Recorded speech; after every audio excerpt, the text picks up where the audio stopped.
Kebijaksanaan Tengku menyusun dan melaksanakan strategi rundingan serta persiapan-persiapan rapi yang telah dibuat oleh rombongan menyebabkan rundingan berjalan lancar. Kekusutan mengenai tarikh kemerdekaan dan penyerahan kuasa telah dapat diatasi. Pada 8 Februari 1956, perjanjian ditandatangani. British tunduk kepada desakan rakyat berbilang kaum yang disuarakan dengan lantang dan tegas oleh Tengku. Tarikh kemerdekaan ditetapkan.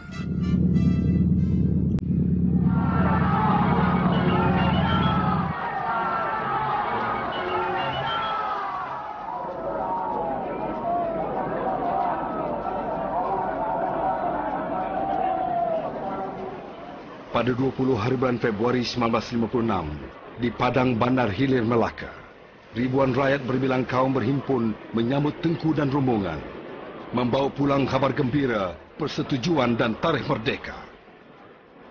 Di atas runtuhan kota Melaka, kita akan dirikan negara baru.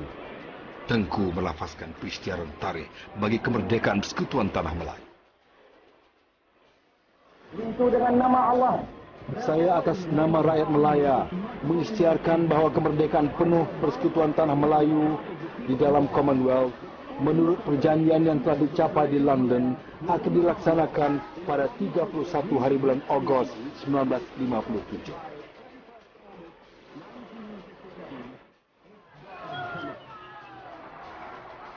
Merdeka! Merdeka! Merdeka! Tun Ghaffar menegaskan, sambutan cukup hebat. Puluhan ribu yang hadir cukup bersemangat, siap sedia menghadapi apa saja. Mau memastikan kemerdekaan penuh dicapai. Dan bukan senang mencapai kemerdekaan.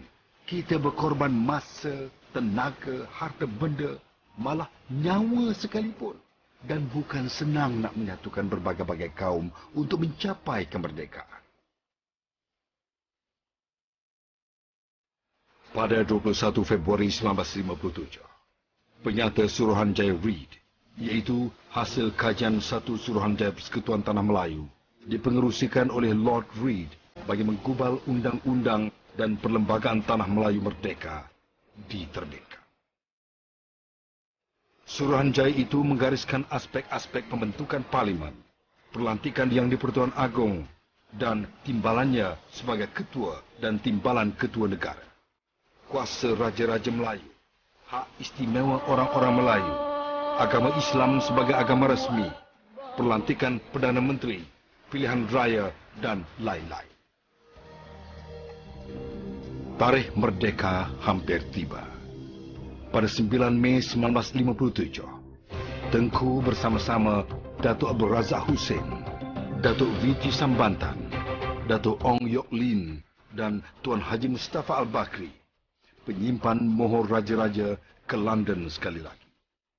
Misinya ialah untuk meneliti persiapan-persiapan akhir bagi penyerahan kuasa kepada rakyat untuk memastikan kemerdekaan diisytiharkan pada tarikh yang dijanjikan. Seperti yang ditegaskan oleh Tun Omar Ong Yok Lin. Kita ke London 3 bulan sebelum tarikh merdeka. Dan sememangnya tak semudah itu. Di saat-saat akhir pun ada gangguan pada rundingan.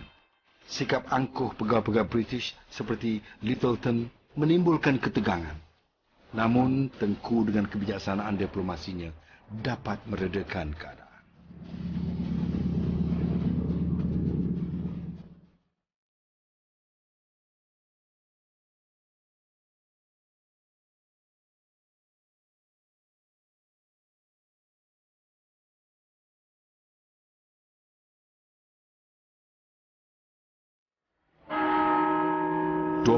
Minit tengah malam 31 Ogos 1957. Padang Kelab Selangor berhadapan bangunan Sultan Abdul Samad, bendera Union Jack diturunkan dan bendera Persekutuan Tanah Melayu dikibarkan. Dengan titisan air mata kesyukuran, Tengku bersama-sama Tan Cheng Lock, V.T. Sambantan, Sardon Juber dan ribuan rakyat Tanah Melayu menyaksikan Haji Hamzah Alang mengibarkan bendera Persekutuan Tanah Melayu. Pagi 31 Ogos 1957, Kuala Lumpur dan seluruh negara dihias indah dengan bendera warna-warni.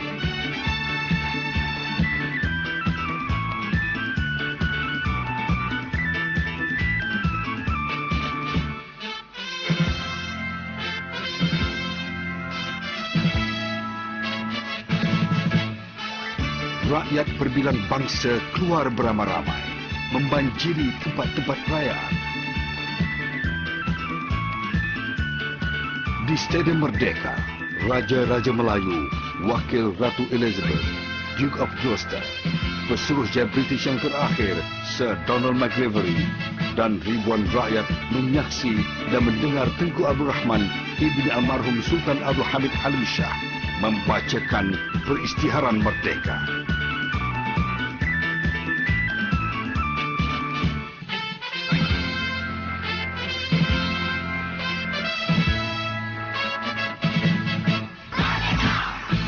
Dengan nada suara yang lantang, bapak kemerdekaan itu memekikkan 7 kali merdeka.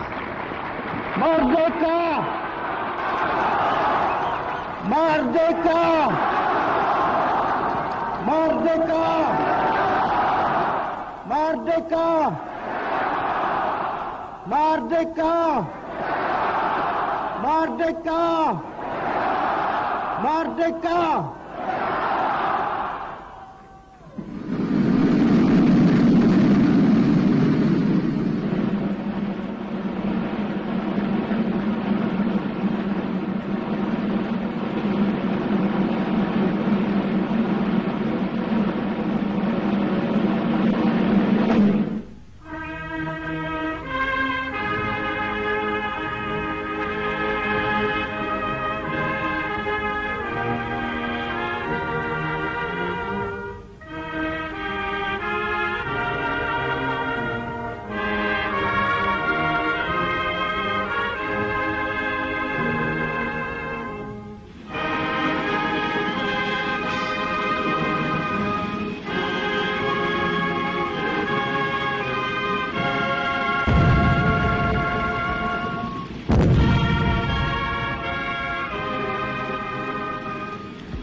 Persekutuan Tanah Melayu Merdeka membawa perubahan. Sungguh pun perjuangan menentang pengganas komunis berterusan. Pembangunan di bandar dan luar bandar terus berjalan lancar. Kerajaan Perikatan semakin tegas menghapuskan komunis yang menolak pengampunan. Darurat selama 12 tahun telah berakhir pada tahun 1960 dan tugas mengisi kemerdekaan kian pesat dilaksanakan.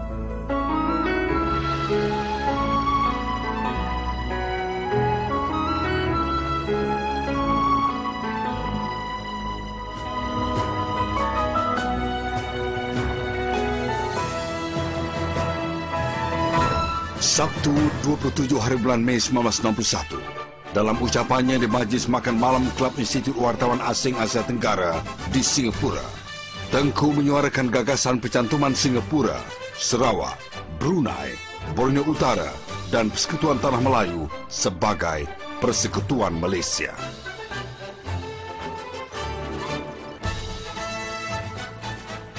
Atas galakan para pemimpin negeri-negeri di bawah pentadbiran British dan Persekutuan Tanah Melayu Merdeka itu, Tengku berangkat ke London pada 1 November 1961. Tujuan pemergian Tengku ke London ialah untuk meninjau pandangan kerajaan British mengenai gagasannya. Pertemuannya dengan Perdana Menteri British Harold Macmillan jelas membayangkan persetujuan British terhadap gagasan Malaysia. Indonesia dan Filipina menentang penubuhan Malaysia. Presiden Soekarno bagi Indonesia dan Presiden Macapagal bagi Filipina menganggap Malaysia sebagai suatu penjajahan bentuk baru. Tengku berusaha menerangkan kepada kedua-dua pemimpin tentang tujuan baiknya ingin melihat semua negeri yang masih di bawah pentadbiran British dibebaskan. Usaha damai Tengku sia-sia belaka. Soekarno mengisytiharkan konfrontasi terhadap Malaysia. Berbekalkan semangat merdeka, pahit getir konfrontasi dihadapi dengan jaya. Gagasan Malaysia diteruskan. Suruhanjaya diketuai Lord Cornwall bekas Governor Bank of England ditubuhkan. Dianggotai oleh Sir Anthony Abel, Datuk Wong Pauni, Sir David Watterson dan Muhammad Ghazali Syafi'i. Tujuan Suruhanjaya itu ialah meninjau pendapat rakyat negeri-negeri yang masih dijajah British itu sama ada menerima atau tidak gagasan Tengku. Laporan Suruhanjaya Cornwall tegas menyatakan suara majoriti tiap-tiap negeri mahukan Malaysia. Seperti kata Tan Sri Ghazali Syafi'i, Suruhanjaya Cornwall mendapati setiap penduduk Sabah, Sarawak mahu merdeka melalui Malaysia. Singapura juga begitu. Malah Brunei pun begitu juga. Tetapi akhirnya, oleh sebab-sebab tertentu, Brunei tidak menyertai Malaysia. Dalam bulan Julai, Tengku bersama-sama pemimpin Singapura, Sarawak dan Borneo Utara telah ke London tidak lama selepas laporan Suruhanjaya Cornwall diumumkan. Mereka pulang membawa persetujuan penubuhan Malaysia. Mereka diberi sambutan meriah.